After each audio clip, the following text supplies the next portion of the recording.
హరే కృష్ణ అండి. అందరూ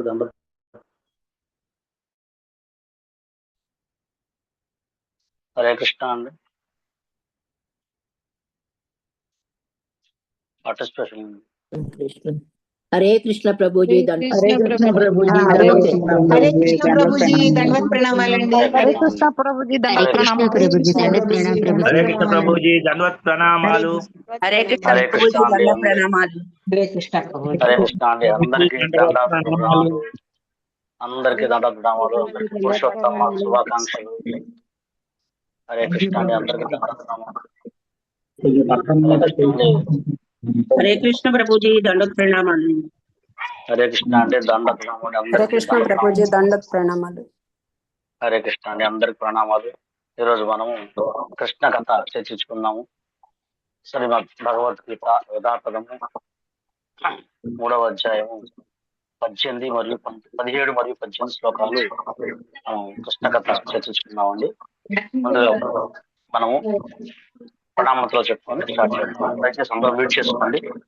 హరే కృష్ణ. అందరూ మ్యూట్ చేసుకోండి దయచేసి.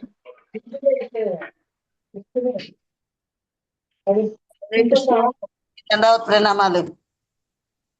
హరే కృష్ణ అండి. దండ ప్రణామం. అందరూ మ్యూట్ చేసుకోండి దయచేసి. హరే కృష్ణ. అందరూ మ్యూట్ చేసుకోండి ప్లీజ్. ఓకే. ఓం అజ్ఞానతిమిరాంధస్య జ్ఞానాంజనశలాకయా చక్షురున్మిలితం యేన తస్మై శ్రీ గురవే నమః. నమో ఓం విష్ణుపాదాయ కృష్ణప్రేష్ఠాయ భూతలే శ్రీమతే భక్తివేదాంత స్వామినితి నామినే. నమస్తే సారస్వతీ దేవే గౌరవాది పాశ్చాత్య దేశతారిణి. జయ శ్రీ కృష్ణ చైతన్య ప్రభు నిత్యానంద శ్రీ అద్వైత గదాధర శ్రీవాసాది గౌరభక్త వృంద.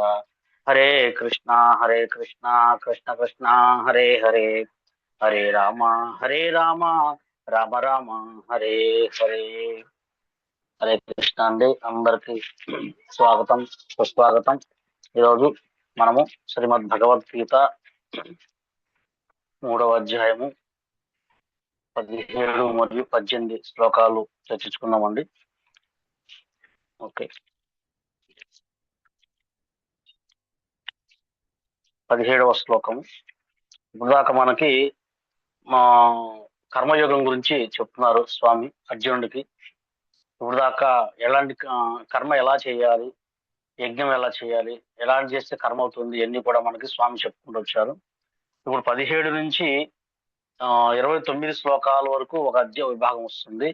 దాంట్లో ఏమంటారంటే స్వామి, మరి కర్మ ఎవరు చేయడానికి ఎవరు చేయాల్సిన అవసరం లేదు.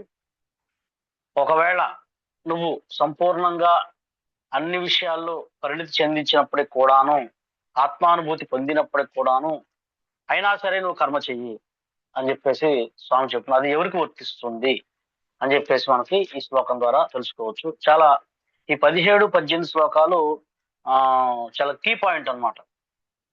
మనము ఆచార్యులు చెప్పినట్టుగా సరిగ్గా అర్థం చేసుకోకపోతే దాన్ని మనం తప్పుగా భావన చేసుకునే అర్థంగా ఉంటుందన్నమాట. అందుకే ఇక్కడ క్లారిటీ ఇస్తున్నాడు స్వామి కృష్ణుడు. ఏమంటున్నారంటే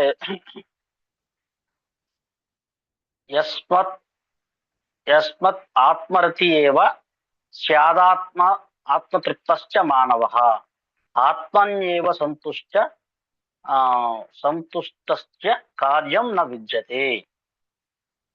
ఇక్కడ ఏం చెప్తారంటే, కానీ ఆత్మానుభూతితో కూడిన జీవితంలో ఆత్మలోనే ఆనందం పొందుతూ ఆత్మలోనే పూర్ణ సంతుష్టైన వ్యక్తికి చేయవలసిన కర్మ ఏది ఉండదు. 18వ శ్లోకం. నైవ తస్య కృతేనార్థో నా కృతేనేహ కశ్చన నాస్య సర్వభూతేషు కశ్చిదర్థ వ్యపాశ్రయః. ఆత్మానుభూతి పొందిన మానవునకు తన విద్యుక్త ధర్మ నిర్వహణలో పొందవలసిన ప్రయోజనం ఏది ఉండదు. ఏమైనాను అట్టి కర్మను నిర్వర్తించకపోవట కారణము కాని, ఇతర జీవులపై ఆధారపడవలసిన అవసరము కాని అతనికి ఉండదు. ఇక్కడ ఒక నిమిషం.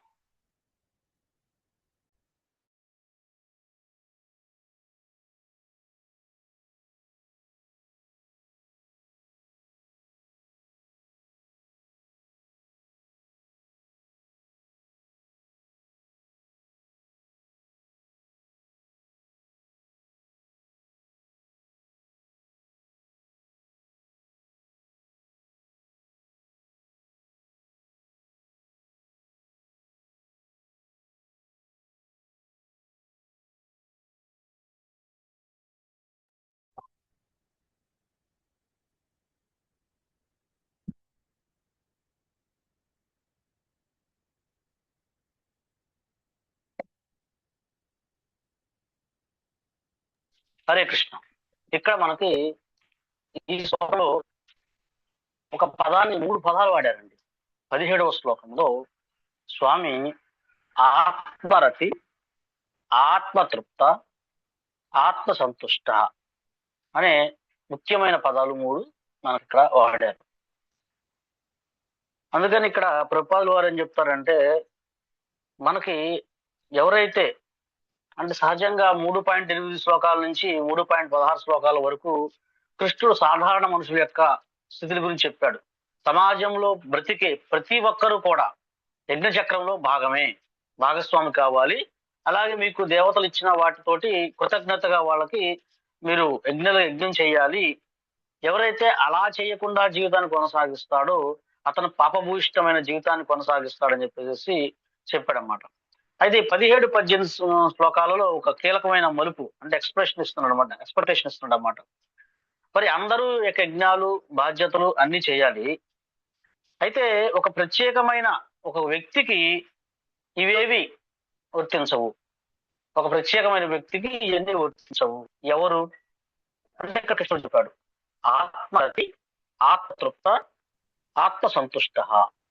ఈ దానికి ప్రభుపాదుల వారు ఈ 3 పదాలకి కన్ఫ్యూజ్ అయ్యే అవకాశం లేకుండా చాలా సరళంగా చెప్పారు. మనకి సంపూర్ణమైన కృష్ణ చైతన్యవంతుడు ఎవరైతే సంపూర్ణమైన కృష్ణ చైతన్యంలో ఉంటారో వాళ్ళకి ఆల్రెడీ అతనిలో ఉన్న పాపకర్మలన్నీ కూడా వెంటనే తొలగిపోవును. అదే కృష్ణ చైతన్యం యొక్క గొప్పతనం. అది ఎటువంటిదంట అంటే అండి, ఈ కృష్ణ చైతన్యవంతంలో మనం చేసే సేవలు వేలాది యజ్ఞయాగాదులతో చేసినంత ఫలితం వస్తుందంట. ఆల్రెడీ ఎవరైతే ఈ దివ్యనామాన్ని చెప్తున్నారో వాళ్ళు ఇవన్నీ దాటొచ్చారండి. అందరూ కూడా దాటొచ్చిన తర్వాతే కృష్ణనామాన్ని చెప్పగలరు. కృష్ణుడు చేయటం అంటే ప్రభుపాదుల వారు మనకేం చెప్తున్నారు, ఎక్కువగా ఎవరైతే చాలా ఉదాహరణలు ఇస్తారు. చెట్టు మొదలకు నీరు పోసినట్లయితే అది చెట్టులోని ప్రతి ఆకుకి, కొమ్మకి, రెమ్మకి వచ్చేస్తుంది. అలాగే మనం సంపూర్ణంగా కృష్ణుడికి కనుక సేవ చేసినట్లయితే అది వేలాది యజ్ఞాలతో చేసిన సమానం అవుతుంది. అంటే స్వయంగా భగవంతుడికి అర్పిస్తున్నాం కాబట్టి. అందుకని మనం ఏం చేయాలంటే సహజంగా ఇక్కడ ఒక అత్యున్నతమైన ఆధ్యాత్మిక స్థితి అంటే ఏంటో మనకి వివరిస్తున్నాడు అన్నమాట. మరి సహజంగా మనుషులందరూ కూడా అంటే ఇంద్రియ తృప్తి, సుఖాలు, సినిమాలు, సంతోషాలు వీటి మీద ఆధారపడతారు. కానీ కృష్ణ చైతన్యంలో ఉన్న వ్యక్తి భగవంతునితో తనకున్న సంబంధాన్ని తెలుసుకొని తన ఆంతరంగంలోనే పరమాత్మలోనే ఆనందంగా చాలా సంతోషంగా జీవిస్తూ ఉంటాడని చెప్పి చెప్తాడు అన్నమాట. అయితే మరి ఎలాగంటే ఒక ఉదాహరణ ఎలా తెలుసుకోవచ్చు అంటే, ఇంటర్ డిగ్రీ చదివిన విద్యార్థికి 10th క్లాస్ స్కూల్ డ్రెస్ లో ఉండే నియమాలు పాటించాల్సిన అవసరం లేదు, కానీ గౌరవిస్తాడు. అట్లాగే ఏంటంటే మనం ఈ సంపూర్ణంగా శ్రీకృష్ణ భగవానుడు శరణాగతి పొందిన తర్వాత మనం యజ్ఞయాగాదులు, పితృ కార్యక్రమాలు, సామాజిక విధులు, రకరకాలైన దేవీ దేవతల ఆరాధనలు కూడా చేయాల్సిన అవసరం లేదనమాట. చేయకుండా మనం భగవంతుడికి అయితే గౌరవిస్తూ మనం కృష్ణుడికి సంపూర్ణంగా చేయాల్సిన అవసరం ఉంటుంది అనమాట. ఇంకోటి ఏంటంటే కృష్ణ చైతన్యవంతుడికి ఎటువంటి స్వార్థం ఉండదు. అతను సమాజాన్ని నుంచి ఏది ఆశించడు. సమాజానికి ఏమి ఇవ్వాలా, కృష్ణుడికి సంబంధించిన ఏది ఇవ్వాలని ఆలోచనతో ఉంటాడు కాబట్టి అతనికి ఎటువంటి స్వార్థపూరితమైన సంబంధాలు కూడా ఉండవు అనమాట. అందుకే ప్రభుపాదుల వారు ఈ 2 శ్లోకాలు చాలా విప్లవాత్మకమైన భాష్యాన్ని ఇస్తాడు. చాలా అద్భుతమైన ఇష్టం అనమాట. అంటే ఏమంటారంటే కృష్ణ చైతన్యమే సర్వస్వము అని చెప్తారన్నమాట. కృష్ణ చైతన్యాన్ని కనుక ఒక వ్యక్తి స్వీకరించి అతనికి చెప్పినట్లయితే వేదాల్లో చెప్పబడిన అన్ని రకాల యజ్ఞాలు, దానాలు, తపస్సులు మొత్తం చేసినట్టే అవుతుంది అని చెప్పేసి మనకి ఎక్కువగా చెప్తుంటారు. ఎలాగంటే చెప్తారు ప్రభుపాదుల వారు కూడా, ఉదరానికి గనక మనం ఆహారం ఇచ్చినట్టే శరీరంలోని ప్రతి అంగానికి, ప్రతి భాగానికి మనం ఇచ్చినట్టే అవుతుందని చెప్పేసి కూడా మనకి చెప్తున్నారు. అందువల్ల ఈ శ్లోకాన్ని చూసుకొని మళ్ళా ఇంకొక హెచ్చరిక కూడా ఏంటంటే, కృత్రిమమైన అహంకారం వద్దు. అయ్యా నేను కృష్ణ చైతన్యవంతుని అయిపోయాను, నాకు ఇంకా ఎటువంటి కర్మలు చేయాల్సిన అవసరం లేదు. ఎందుకంటే ఇప్పుడు అర్జునులు వారు ఏమంటున్నారంటే, నేను వీటి నుంచి తప్పించుకొని వెళ్ళి అడవిలోకి వెళ్ళి నేను భిక్షాటన స్వీకరిస్తాను అని చెప్తున్నారు అనమాట. స్వామి చెప్తున్నాడు ఈ శ్లోకాల ద్వారా, నువ్వు భిక్షాటన చేయడం అంటే ఎన్నో అవమానాలతో కూడింది. అటువంటి భిక్షాటన చేయటానికి నువ్వు సిద్ధపడినప్పుడు రాజ్యాన్ని ఏలు, భిక్షాటన ఎందుకు చేస్తావు? నువ్వు క్షత్రియుడివి, రాజ్యాన్ని పరిపాలించు అని చెప్పి చెప్తున్నారు అనమాట. అందుకని మనము ఈ యొక్క కృష్ణ చైతన్యంలో ఉన్న వ్యక్తి ఆ తప్పుగా అర్థం చేసుకోకూడదని ఇక్కడ ప్రపాదం చెప్తున్నారు అనమాట. అంటే మనం ఆత్మానుభూతి పొందినా సరే మనము కర్మ చేయాల్సిందే, అయినప్పటికీ కూడా మనం కర్మ చేయాల్సిందే అని చెప్పేసి మన సోమరులుగా కూర్చోవటము ఆయన ప్రపాదం చెప్తారన్నమాట. ఏదైతే మందిరాలు ఉన్నాయో అదేమి ధర్మసూత్రాలు కాదు, మనం నిరంతరం మిగతా వాళ్ళకన్నా మనం ఎక్కువ పని చేయాల్సి ఉంటుంది అని చెప్పేసి మనకు చెప్తారన్నమాట. పని మానేయటం కాదు, మన పనిని కృష్ణుడి యొక్క సంతృప్తి కోసము గురువు నిర్దేశంలో మనం చేయాల్సిందని చెప్పేసి చెప్తుంటారు. అందుకని ఈ కలియుగంలో మనం ఏం చేస్తామంటే మరి ఆయన స్వయంగా చేసి చూపించారు. ఆయన స్వయంగా భక్తి సిద్ధాంత మహారాజు గారి చేత ఎంతో కీర్తి పొందిన వ్యక్తి, స్వయంగా భక్తి వేదాంతి అన్ని అభివృద్ధి చెందారు. అయినప్పటికీ కూడా దామోదర మందిరంలో చాలా ఆనందం గడుపుతున్నప్పుడు కూడాను తను అక్కడే ఉండలేదు. గురువు గారి ఆజ్ఞ మేరకు 70 సంవత్సరాల వయసులో వారు వెళ్లి చక్కగా మొత్తం ఈ యొక్క ప్రపంచం అంతా పర్యటన చేసి హరే కృష్ణ మహామంత్రం అంటే ఆయన స్వయంగా చేసి చూపించారు. ఈ శ్లోకం ద్వారా మన సంపూర్ణ కృష్ణ ఎలా ఉండాలనేది ఇక్కడ పూర్తిగా మనకి ఇస్తున్నారు. అంటే భక్తి అంటే ఏంటంటే కృష్ణ చైతన్యం అంటే మన బాధ్యతల నుంచి పారిపోవటం కాదండి, మనము ఇంకా మరింత బాధ్యతాయుతంగా మన యొక్క భక్తిని కొనసాగించాలని చెప్పేసి చెప్తారన్నమాట.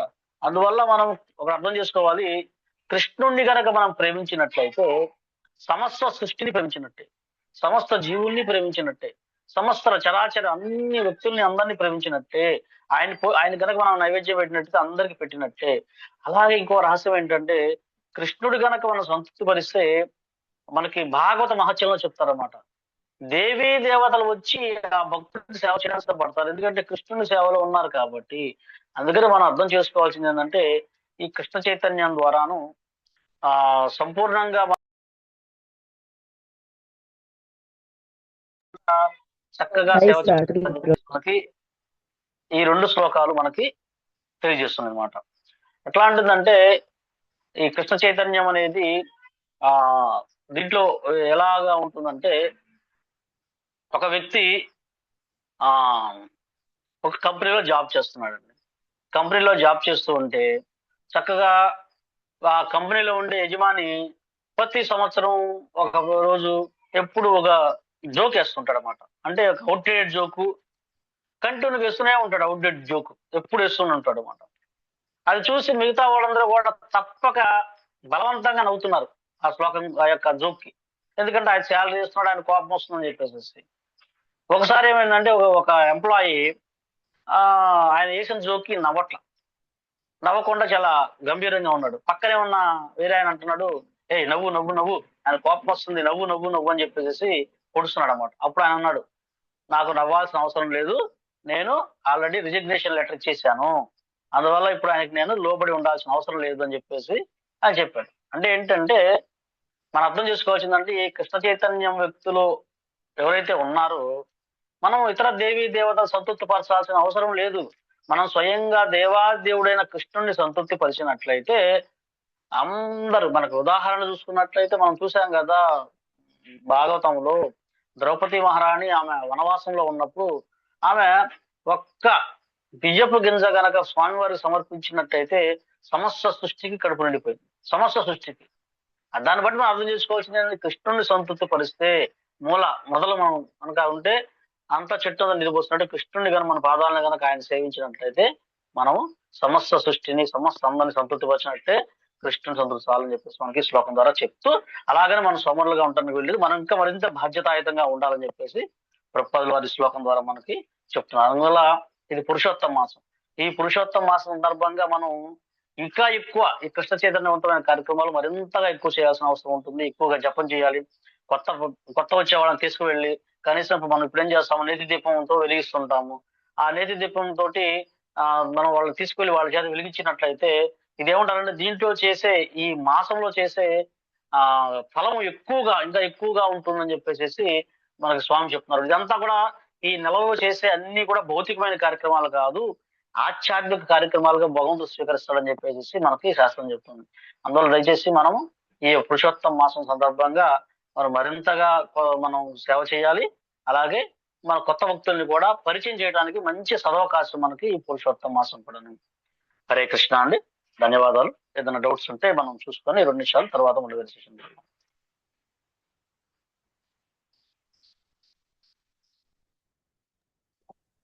హరే కృష్ణ ప్రభుజీ ధన్యవాదాలు దండవత్ ప్రణామాలు. హరే కృష్ణ అండి.